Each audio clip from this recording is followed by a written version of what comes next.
विश्व हिंदू परिषद हरियाणा बांग्लादेश में हिंदुओं की सुरक्षा सुनिश्चित हो। डॉक्टर सुरेंद्र जैन एक प्रेस वार्ता को संबोधित करते हुए विश्व हिंदू परिषद के केंद्रीय संयुक्त महामंत्री डॉक्टर सुरेंद्र जैन और विश्व हिंदू परिषद हरियाणा के प्रांत मंत्री वरुण कुमार के साथ संयुक्त वार्ता रोहतक के प्रदेश कार्यालय में की गई, जिसमें डॉक्टर सुरेंद्र जैन ने कहा कि पड़ोसी बांग्लादेश हिंसा और अराजकता से ग्रसित है। निर्वाचित प्रधानमंत्री के त्यागपत्र देने और देश छोड़ने के बाद अराजक तत्व हावी हो गए हैं। कानून व्यवस्था सर्वथा निष्प्रभावी हो चुकी है। इस अराजक स्थिति में वहां के अतिवादी जिहादी तत्वों ने हिंदू समाज का बड़े पैमाने पर उत्पीड़न शुरू कर दिया है। डॉक्टर सुरेंद्र जैन ने कहा कि बांग्लादेश में पिछले कई दिनों से हिंदू अल्पसंख्यकों के धार्मिक स्थानों, व्यावसायिक प्रतिष्ठानों और घरों को नुकसान पहुंचाया जा रहा है। पूरे बांग्लादेश में हर जिले में विभत्स कुकृत्य होने की सूचना है। कट्टरपंथियों के निशाने से शमशान तक नहीं बचे, मंदिरों को भारी क्षति पहुंचाई गई। समय समय पर निरंतर अंतराल होने वाले ऐसे दंगों का ही परिणाम है कि बांग्लादेश में हिंदू जो विभाजन के समय 32% थे, अब 8% से भी कम बचे हैं और वे भी लगातार जिहादी उत्पीड़न का शिकार है। आगे कहा कि बांग्लादेश में हिंदुओं के घर, मकान, दुकान, ऑफिस, व्यावसायिक प्रतिष्ठान, महिलाएं, बच्चे और उनकी आस्था विश्वास के केंद्र मंदिर तक सुरक्षित नहीं है और ये स्थिति अत्यंत ही चिंतनीय है। विश्व समुदाय की जिम्मेदारी है कि बांग्लादेश के अल्पसंख्यकों की सुरक्षा और उनके मानवाधिकार की रक्षा के लिए प्रभावी कार्रवाई करे। डॉक्टर सुरेंद्र जैन ने कहा कि निश्चय ही भारत इस परिस्थिति में आंखें मूंद कर नहीं रह सकता। भारत ने परंपरा से ही विश्व भर के उत्पीड़ित विस्थापितों की सहायता की है। विश्व हिंदू परिषद ने भारत सरकार से आग्रह किया कि बांग्लादेश में अल्पसंख्यकों की सुरक्षा के लिए हर संभव कदम उठाए जाएं। विकट परिस्थिति का लाभ उठाकर जिहादियों द्वारा सीमा पार से घुसपैठ का एक बड़ा प्रयत्न किया जा सकता है।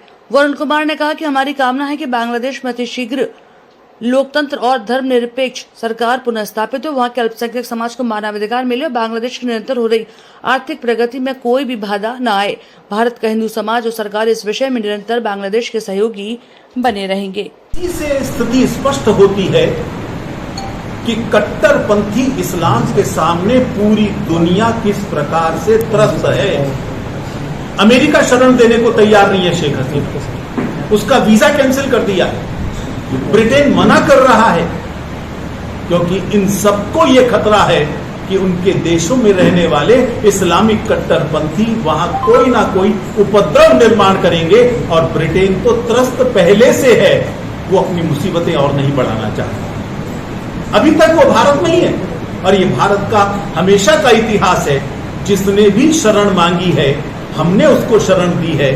शेख हसीना पहले भी भारत में शरण लेकर रह चुकी है, आज भी रह रही है और सरकार ने स्पष्ट किया है कि जब तक कोई और देश इनको सम्मान से लेने को तैयार नहीं है तब तक वो भारत में रहेंगी। यदि उनके कारण से कोई देश में असंतोष पैदा करने की कोशिश करना चाहता है, उन्हें समझ लेना चाहिए उनके इरादे सफल नहीं होंगे। ये भारत है, यहाँ मजबूत सरकार और मजबूत समाज है, ऐसे हर तत्वों का मुकाबला है। जैन साहब आपके पास जानकारी है कितनी हिंदुओं का सहारा हुआ है और कितने हिंदुओं को? अभी चूंकि रोज नए नए आंकड़े आ रहे हैं, शेख हसीना के जाने के बाद केवल 2 दिन के अंदर ही 116 लोगों की हत्या हुई। वो आंकड़ा हमारे पास कल सुबह तक का था, तो इसलिए रोज नई नई चीजें आ रही हैं, रोज नए नए अत्याचार हो रहे हैं। आंकड़ों के रूप में कहना कठिन है, इतना जरूर है कोई जिला ऐसा नहीं बचा है जहां हिंदुओं पर अत्याचार। लेकिन मुद्दा तो आरक्षण का था, हिंदुओं पर आक्रमण, यही सबसे बड़ा आश्चर्य का विषय। मुद्दा आरक्षण का था और वो खत्म हो चुका था। हिंदू कहां से आते, वो केवल मौका ढूंढते हैं और एहसान भूल जाते हैं। इस्कॉन मंदिर जहां से उनकी विपत्ति के समय 6 लाख लोगों को रोज खाना खिलाया जाता था, सबसे पहले वो इस्कॉन मंदिर जलाया। वो काली मंदिर जहां कोरोना पीरियड में रोज खाना दिया जाता था, उस मंदिर को इन्होंने जलाकर राख कर दिया है। ये कट्टरपंथी एहसान फरामोश हैं, जिसने भी एहसान किया है उस पर किया है। निशाना हिंदू ही है, बहाना कुछ भी नहीं। वहाँ स्टूडेंट भी फंसे हैं, भारतीय लोग भी फंसे हैं। भारत सरकार प्रतिबद्ध है उनको लाने के लिए। एम्बेसी के लोगों को लाया जा चुका है, हवाई यात्रा प्रारंभ हो चुकी है और हमने भी मांग की है केंद्र सरकार से। आज फिर हम आपके माध्यम से इस मांग को दोहराते हैं। व्यक्तिगत बातचीत में भी उठाया है कि जितने भी भारतीय विद्यार्थी वहां पर हैं, एक का भी बाल बांका नहीं होना चाहिए। सरकार ने कहा है वो एम्बेसी के संपर्क में है और सुरक्षित लेकर आए।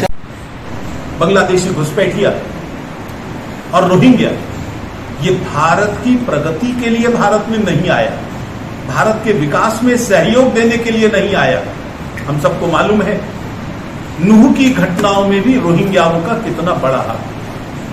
हर राष्ट्र विरोधी गतिविधियों में इन दोनों की संलिप्तता पाई जाती है। इस आड़ में वो ना आ पाए बांग्लादेशी घुसपैठिए जो वहां अत्याचार करने वाले हैं, उनको शरण नहीं चाहिए।